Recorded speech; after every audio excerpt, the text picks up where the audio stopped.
Ladies and gentlemen, welcome back to the very first episode in 2024. I'm your host, Mr. EPC. Give a big, massive round of applause to my very special guest, Karandeep Singh. So welcome to the show first and foremost, and thank you very much for your time. So you do regulatory work within the Medtech sector. So how did you get into that? It's an interesting question, actually. So my background was actually in pharmaceuticals. So my first degree I did at De Montfort University was a bachelor's in pharmaceutical and cosmetic science. And like with many students, you're not really sure what you actually want to do when you're at university. You maybe have some idea. And it was between my sort of second and third year, we were doing simulated projects where you would work in about regulatory affairs, recalls, drug products, etc. And I thought, you know what, this stuff seems quite interesting. But then when I finished my bachelor's, I wasn't 100% sure in terms of what I wanted to do. So then I decided to do a master's in pharmaceutical quality by design because it was kind of linked to that. And it just so happened the first job I had out of university wasn't with a pharmaceutical company, it was with a medtech company, a manufacturing house. So basically you go to them with a product that you want to make and they manufacture it for you. And then I started getting into quality from there, then regulatory. So I kind of, even though my educational background was in pharmaceuticals, I've pretty much solely worked in medtech since. Okay, fantastic. So how long were you at the company, the Medtech company that you worked for? 2 months actually, so as a temporary role, just like any students. That was in January 2016. Many students, you just take the first job that you're given. The first job can often be difficult because if you don't experience, you can't get hired in many cases. So I was there for 2 months and then I went to work for a bigger company. I was there for about 1.5 years. So that was a company called the Nature's Bounty Company, and they own Holland & Barrett. So Holland & Barrett is actually a sister company of theirs. Yeah. From then on, I went to a company called St. Jude Medical. And a few weeks of me being there, they were then bought up by Abbott Medical. And they were like pacemakers, defibrillators, very high risk, class 3 medical devices. So I went from something that was relatively minor to very high risks. And these products have high recalls, and unfortunately some of them cause deaths in some cases. So I was dealing with that sort of things, field safety corrective actions. And then from there on, I got my exposure into software medical devices. So I didn't know this idea of a software in itself, a standalone software can be a medical device. And that was a company called Bioepic. So how it worked is you get your phone and you put your finger by the camera, pointing towards the light source, and it was actually able to get your blood glucose reading. Okay. But unfortunately, like many startups, it was one of those companies where the funding eventually ran out. That is the case of the startup world.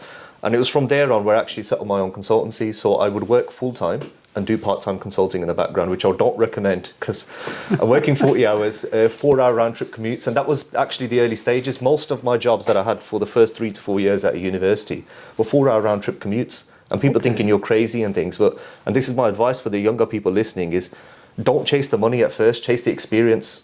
See what I mean? Get the experience that's going to get you further in the future. Don't go for that job because it pays maybe 5 grand more, 10 grand more. Obviously, if you need the money, if you're in that situation, that's understandable. But for the first few years, you want to get the right experience. And then as you get older, the money will come itself. Yeah, absolutely. Okay, fantastic. So where were you born and bred? Were you born and bred in Birmingham? Born and bred in Birmingham. I was born in Handsworth. Lived most of my life in Handsworth and West Bromwich. In 2015, we decided to move to Warwickshire once we moved to the countryside. But yeah, spent most of my childhood in Birmingham. Went to school in Birmingham as well. Secondary school in Walsall, just nudging onto the Black Country, but it's always been in and around the Midlands effectively. Okay, fantastic. So after university, did you do a master's degree? Yeah, basically it was the master's degree, like I was mentioning, in pharmaceutical quality by design. That was at the same university in De Montfort in Leicester as well. Okay, fantastic. So in terms of, let's talk about student debt. Do you think it's worth it to go to university for certain degrees? It's an interesting question because I was one of the lucky ones. So I actually started university in 2011, and as the existing students at that time weren't affected by the rate increase. So I think I was paying around 3,500 at the time, and then anyone who joined university after that was paying 9,000. And there were some students that I had at my school who were going to go on a gap year, but when that announcement was made, they were thinking, oh, I'm going to have to pay an extra 6,000 a year. I'm not going to go on that gap year.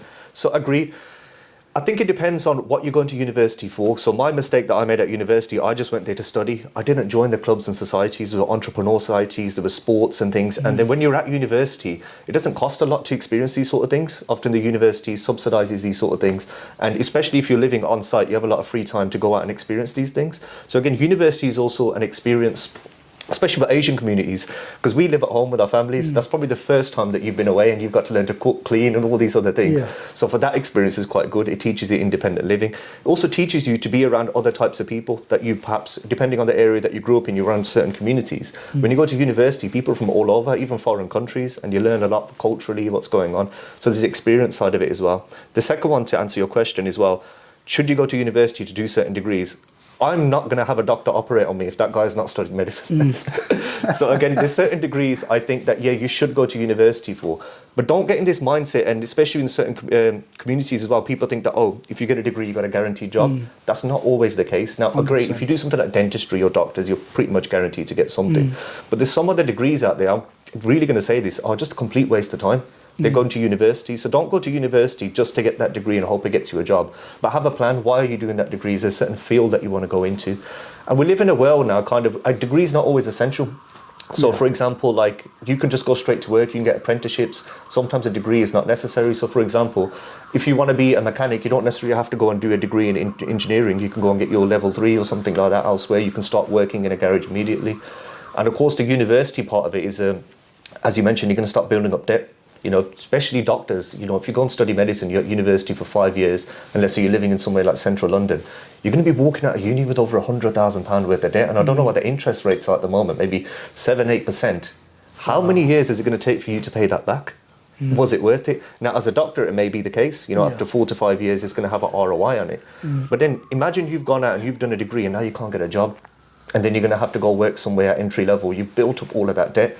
And the second point as well, when it comes to this sort of thing, it's that's time you're not working when you're at university. You know, if you go to university for 3 years or 4 years, you're basically just spending money, you're not really making it. You can have a part-time job, of course, but then the other guys out there that went straight to work have probably made 100,000, or you've lost 100,000 at the same time. Absolutely. So it's something that you have to figure out. Is university essential for what you want to do? And in that case, go and do it. Absolutely. That's really good advice and really good answer as well. So you've got a consultancy business. So when did you start that business? So it was around 2018. So I would work full-time and then do consulting part-time. And then around 2020, as the work picked up, I decided then to leave my full-time job and just go fully into consulting, basically. Okay. And in terms of your company structure, how many people have you got working for you at your company? Thing is, because of what I do is quite niche, there's not many people that do this. So basically, it's me, and I have 2 employees that are back-end, and then I have a handful of contractors that I work with. And that's basically the company structure. But it's fully remote, so I don't have an office. And the reason for that is I have clients all over the world. So it makes little sense for me to have a building, effectively. Okay. And why did you choose that specific industry? Like I said, I fell into it. The first job was in medical devices. I became experienced in it. It was a thing that I knew inside and out. And then outside of work, I was always going out and reading on different regulations, networking, speaking to other consultants. And I got the sort of knowledge that you perhaps don't get if you're in a full-time business. Because the issue is when you're in the full-time role, you're only working on the products that are in front of you. So if you're in a cardiology company, you only know cardiology. And if you want to learn about other products and devices, you then have to go and do that. As a consultant, I can be faced with a software medical device. It could be low risk, it could be high risk. It works with a wide range of products. So you need a deep set of knowledge effectively to do that job properly. Okay, fantastic. And in terms of keeping up with all the regulations, do you have a compliance team who you liaise with to ensure that you're compliant with the products that you're working with? I am that guy, effectively. Okay. So if somebody creates a medical device and they want to be doing it properly, they're talking to me. But there's more as well. It's also the strategy that you take. It's not just about being compliant, and there's also the health economy side of it, which is if you create a medical device, you might legally get it on the market, but is anyone going to buy it? That's another question. You know, you don't want to put millions into a product and then realize that there's no market for it. So it's not just about being compliant. It's about creating something that people want and effectively is going to make an impact on the world rather than just creating something for the sake of it. Absolutely.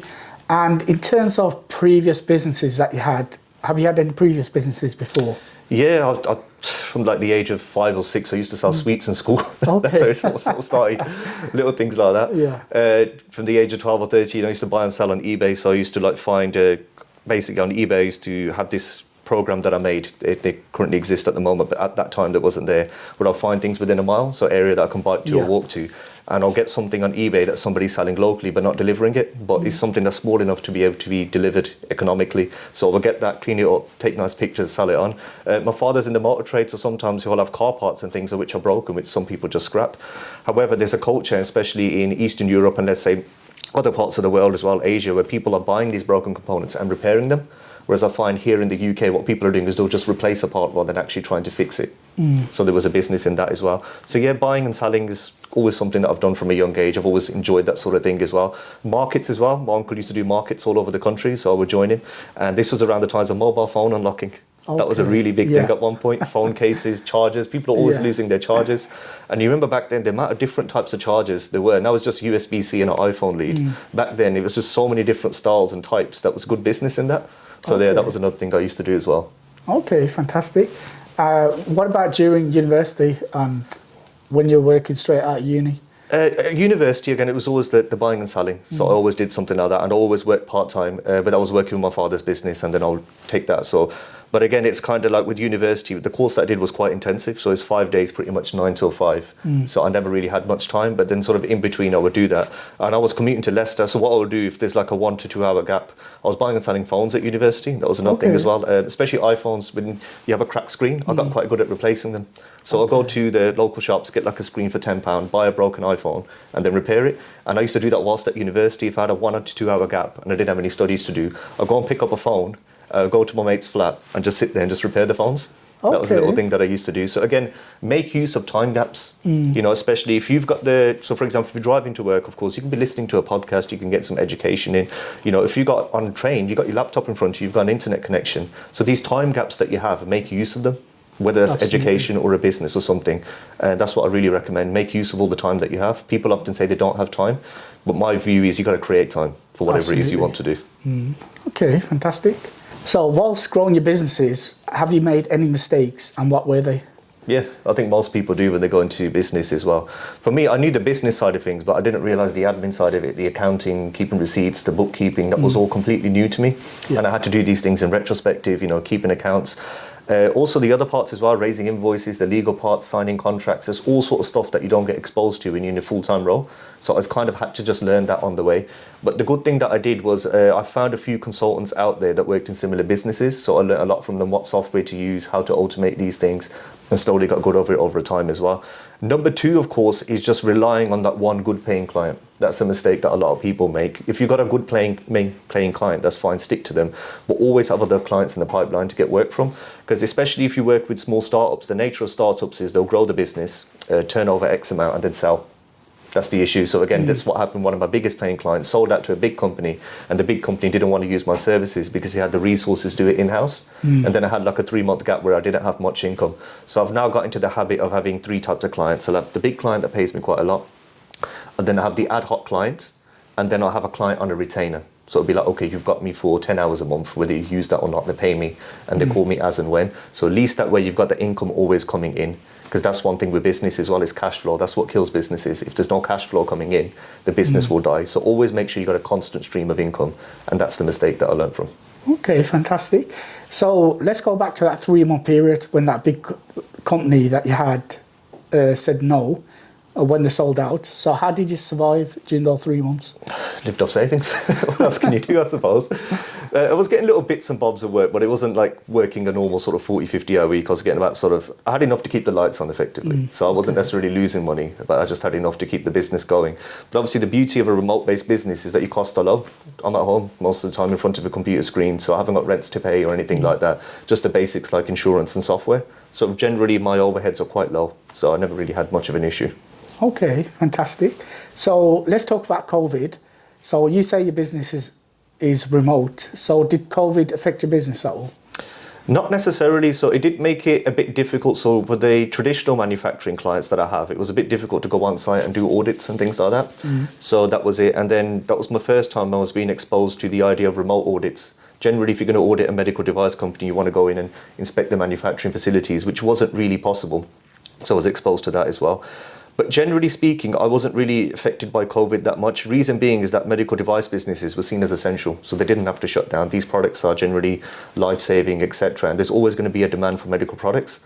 And yeah, I didn't really get quite involved on the vaccine sort of side or anything like that, or PPE, that's sort of out my realm. But generally, the businesses were just going as they were. The only issue I had, and I think this was any sector, Whereas you had these people who have never used online tools like Zoom or Gmeet, etc., trying to get used to that. So it's a bit difficult communicating with clients. But I feel as though the pandemic really accelerated this idea of people can work remotely or partially remotely in a lot of businesses. Okay, fantastic. So going back to when people weren't familiar with using Zoom and Teams, etc., how did you overcome that with your clients? Just went old school and went telephone. I said, this Zoom is not going to work. And I don't blame them because, if you're using Zoom for the first time, it might mistake your speaker for a microphone or vice versa. Maybe they've never used a webcam as well. Maybe they've got an old laptop that doesn't have a webcam on there. So there's loads of things like that. Or somebody who they're using their children's iPads and they don't know how to log in.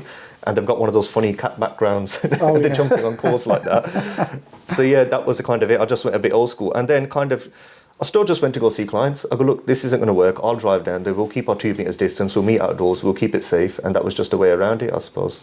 Okay, fantastic. So let's talk about networking now. So what is the importance of networking and how do you go about networking? Don't network for the sake of networking. People just turn up at networking events and hand out cards. That's not it. The way that we're networking, that's exactly you and me met. We met at a meeting like that, a networking one, and we just started talking to each other. We realised we had a synergy. We studied similar sort of backgrounds, similar sort, not line of work, but similar sort of structure in terms of how we work. And that's it. Have conversations with people. Be a people person. Go out and network. Don't try and sell your services. Just go and talk to people, and if there's some synergy, it can turn into something. So the importance of networking is not just going there to make business as well. It's also to learn about other people, what they do, what's going out there. It's a piece of knowledge as well. What I say is if you enter a conversation with somebody, there's always going to have something that you maybe don't know or you don't understand, and you've learned something from them. So it might just be your business. It could just be your lifestyle. So for example, if you're into the gym and you see somebody training and he teaches you a new exercise, you've now learnt this new exercise just by having a conversation with that person. So again, that's another thing as well. I say, we were talking about students earlier. With universities, there's this big thing on education, which is fine. But the reason I said join the societies and the clubs, etc., is build your social skills, learn how to talk to people. There's no good being the smartest man in the room if you can't convey your message in a way for the other people to understand. You've got to talk different languages to different people. If that person, for example, if I'm talking to someone who's a PhD expert, I can get very technical with them. Where if I'm talking to a 5-year-old child, I've got to say something in a very, very simple way. So it's build the social skills. And that's the thing with networking. Don't just go networking in your industry. So for example, if you work in finance and you go to finance networking, that's fine. But go to general networking events. And just because somebody's, I don't know, let's say they're a cleaner, you don't know, his wife could be in a similar line of work to you and they may be looking for somebody with your expertise, or they may have a cousin. I've even had some people where I've networked with them, completely different industry, and a year later they've reached out to me just because I had a conversation with that person. So that's what it is. Don't discriminate against someone just because they're of a different industry and you think, oh, there's nothing there. Try and have a conversation with that person. You might just walk away with some knowledge. Yeah, absolutely. I absolutely agree with that, especially when we met at networking event. Then we just started talking. We had quite a few similarities in terms of what we studied at uni, etc. So let's talk about work-life balance. How do you manage your work-life balance? What work-life balance? But yeah, it's interesting actually. So if you're going to work in a business and you're doing it properly, chances are you're going to be working more than 40-hour weeks. And again, like I mentioned, there's the admin side of it, bookkeeping, that sort of thing, running around, chasing contracts, time you're not being paid for effectively. So yeah, when it comes to work-life balance, I use what's time blocking. So for example, I've got this time block in my calendar, an hour every day, and that's dedicated to fitness. Me going to the gym or something, and that's blocked in my calendar. No one can take that from me. Now, occasionally I may not be able to do it for whatever reason, but that's what it is. I'm very strict with it as well. And you got to be firm with your clients. Sometimes it's like, if somebody rings me at 2 a.m, I may or may not answer it unless it's an emergency or something. So you got to be very clear. And the other one, of course, is your family. Your family may not understand what you do and why you do it. But again, time blocking is the kind of key as well. Like I have an hour a day or something where I'll say, this is time to be spent with the family. This is the times that I'm available. And especially friends don't understand. They're like, oh, let's go out for some food on a Tuesday evening. I'm like, no, guys, I'm working with somebody on the West Coast. When it's 4 p.m. here, it's 8 a.m. for them. They're just starting the day. We're finishing our day. And some people don't understand that. So it's kind of have a system in place where people know what time you're available. And then that's what you do your activities. And if there's something that you truly enjoy, a fitness or a sport, block that in your calendar and make use of tools. So I use something called Calendly, which is linked to my 15 different emails. And the reason I have so many different email addresses, it's for cybersecurity reasons. Effectively, some companies want you to be on their server. using their emails for whatever reason. And then I feed that into a calendar, and then I just send that sometimes to people. Like somebody goes, even ridiculous as this sounds, friend goes, are you free to talk today? And I just send him a calendar link. I go, if you see a 30-minute block, take it. Yeah. Some people may be offended by that, but then that's my 30 minutes dedicated to you. I don't want to be on the phone or something, or go out for dinner with some friends. I don't want to be after constantly looking at my phone. That time's just blocked for them. Yeah. So that's what it is. Just be very cheap with your time. That is the way around it. Absolutely. So what books do you read? It's quite interesting, actually. So I used to read a lot of business books back when I was younger, before I started running the business. Since I started running the business, I don't actually read that much, but I tend to read what's relevant for what I'm doing at that time. So for example, I do MMA, and when I was going into MMA, I started reading books about fitness around MMA, resources online, etc. And again, if there's something in the medical devices industry that I want to learn more of, so for example, I'm trying to get more knowledge on risk management, and I've been reading books on that. So my advice would be, don't just read a business book and think that's it, it's great. You've got to execute on what you're reading. So that's why I've got to the point now where I'm reading something, it has to be relevant in terms of what I'm doing or what I want to do, and then I go out and execute, because that's how you learn. So for example, if you was to learn the German language, but never spoke to anyone from Germany, how would you use that knowledge? Again, but if you're learning the German language, you may have a pen pal in Germany, you may want to have online calls, you may even visit Germany. That's what it is. So go and study something that you're actually going to use, rather than just having knowledge for the sake of it. Absolutely. Okay. So if someone's looking to start a business in 2024, what business advice could you give them? Don't start a business for the sake of starting a business. If you go onto social media, TikToks, Instagrams, everyone's driving around in Bentleys and Rolls Royces and running online marketing, and they're making 10,000 a month or something like that. So don't just start a business for the sake of starting it. Find your niche. It doesn't even have to be super niche. I've met multimillionaires, and the guy I said, what's your business? He goes, I sell windscreens. Something as simple as that. Or somebody could just be selling plumbing equipment. So again, there's a lot of money out there in business, but your idea doesn't have to be super niche. It could just be your standard brick and mortar business. And again, do something that you've got some vague interest in. Now, you don't have to be 100% passionate about your business, because again, I can be passionate about Medtech, but I'm not passionate about the admin side of things and all the other stuff that comes with it.